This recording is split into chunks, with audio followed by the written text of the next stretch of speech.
I'm a second year PhD student, so I will be finishing my PhD after 3 years almost. The situation in Israel was not extremely good, but still it's like it's a continuous process. Every time we had missiles, even before this war, but this time it was like a lot of missiles and lot of high power missiles which were hitting the buildings. But then I will say it was not like all the missiles were hitting, but yeah, 20% of the missiles were hitting. And the university was closed for like 1 week, and till now I think the university is closed because of the precautions. We have an app called Homefront Command which gives us all the necessary details that if we should actually do gatherings or where should we be and these things. Also we get siren alerts like 5 minutes before, and then 90 seconds of the siren sound where we need to just run to the bomb shelter.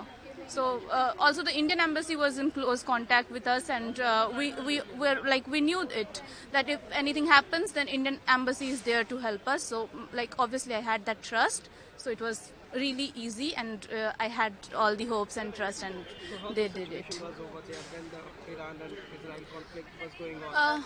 Initially, like in the first day, they just attacked, like they just sent us an alert that okay, there might be something because Israel is going to destroy the nuclear powers of Iran.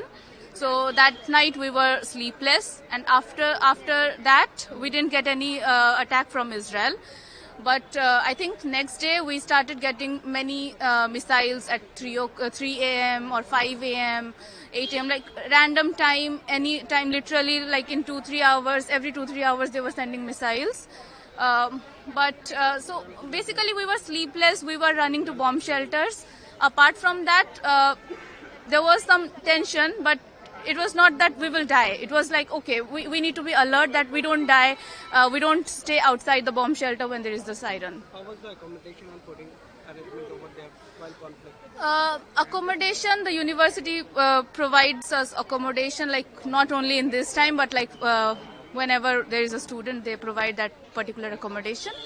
And then there are bomb shelters in every floor, so it's not very far away from one room.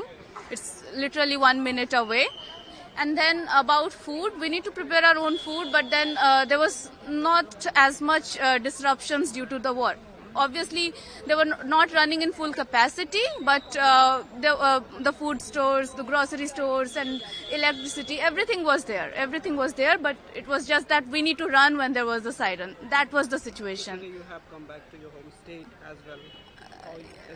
I really feel good, and I think I will sleep for like 2 days for sure, because I haven't slept properly for like 13 days. I mean, for the 10 days in Israel, my sleep was deprived for like 50%, and now in this flight, it was a long flight, and also because we were the first batch, and they were first time rescuing us via Jordan, as the Israeli airspace is like closed.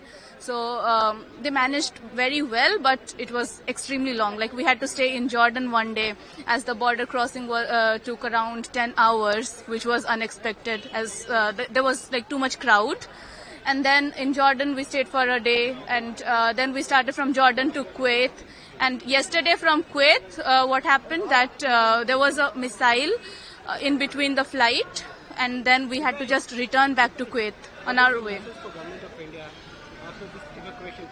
I really want to say thank you, and because of the government, we people dare to go to different places. We people really think, okay, yes, we should do something.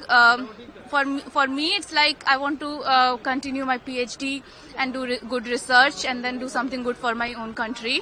And this gives me more trust and hopes that yes, I can do it, because I have someone behind my back always. So thanks a lot. Yes, it's very scary. Like we are now we are traveling from since 48 hours, I think, and before that, the war has, I think, 10 days. It has started on 13th June, and it's now on 23rd we left Israel. So those 10 nights, like we'll remember for the rest of life. And because we are not acquainted with war, we are from India and from Odisha, so we only see Foni and Huduru. So when this war happens and the missiles are going passes through our heads, some are hitting near of our institute, and also one of the institute, not our institute, another Wise Man Institute has hit. So that's a scary situation, but Government of India and the Odisha government, they have coordinated properly and they bring back to home. How the accommodation and fooding system over there? That's very good. That's very good, because government has provided us the Globe air carrier of Air Indian Force to bring back home. Super fast bus, very good. The ACTS means the government has did everything what they can do for comfortable journey, but we cannot do it like when the missiles are coming from Israel or coming from the Iran.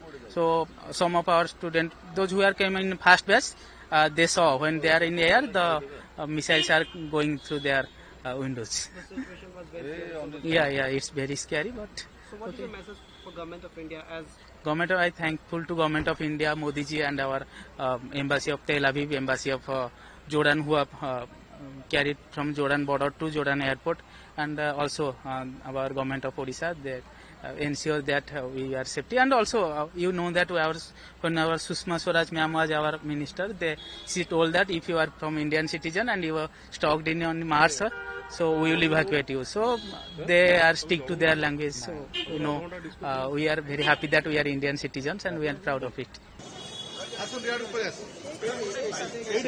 ready